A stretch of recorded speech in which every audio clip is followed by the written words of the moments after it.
Welcome to the 2-Minute SQL Tips. Want to simplify your queries when matching multiple values? Learn how to use in and not in for list comparisons in SQL. And yes, we'll keep it short and simple. In helps you filter rows that match any value in a list. It's like saying, give me everything that matches these options. Not in does exactly the opposite. It's like saying, give me everything that does not match these options. Let's see a couple of examples with a table called orders.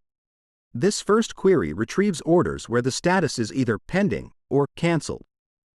The rows that are retrieved are highlighted in green. Not in does the opposite. It excludes rows that match values in the list. In this second example, we get orders that are neither delivered nor returned, and the rows that are retrieved are highlighted in green. Using in and not in makes your queries cleaner and more understandable. Instead of writing multiple or conditions, you can achieve the same result with fewer lines of code. That's how you use in and not in for efficient list comparisons. Try them out to streamline your SQL queries. Thanks for watching. If you found this helpful, give it a thumbs up and subscribe for more 2-minute SQL tips. See you next time.